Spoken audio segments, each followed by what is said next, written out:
tere taas, teadusimune raketisõber. Täna vaatame üle võistlejatele antud teadusteatri vahendid. Katsevahend Helme kett. Seesuguste helmeste kohta kasutatakse vahel ka sõna Newtoni helmed.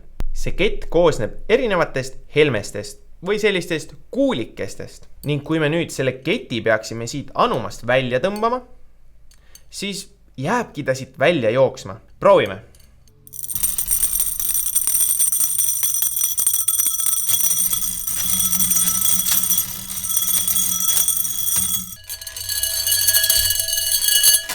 Ja jooksiski tühjaks. Nagu nägime, siis proovisin seda ketti peatada, kuid asjatult.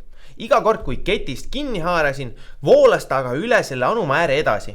Ainus viis selle keti peatamiseks on, kui peatame teda siit seest poolt või äärmisel juhul selle anumääre pealt. Iga kord, kui proovime teda väljast poolt pidurdada, siis keti enda hoog on piisav, et teda jätkuvalt üle ääre tõmmata. Ja see teebki selle keti eriliseks. Selline oli see katsevahend. Vaata üle ka teised katsevahendid ning mõtle, missugust etendust sina nendega teha tahaksid.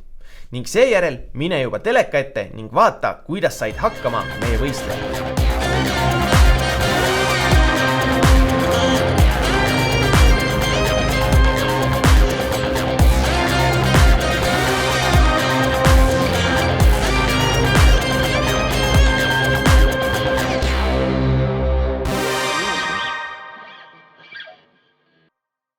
Kui tahaksid teada, mis tunne on ka ise teadusteatrit teha, siis otsi ülesse Kvarki teadusteatri komplekt ning saadki teada, kuidas ühte õiget teadusteatrit teha.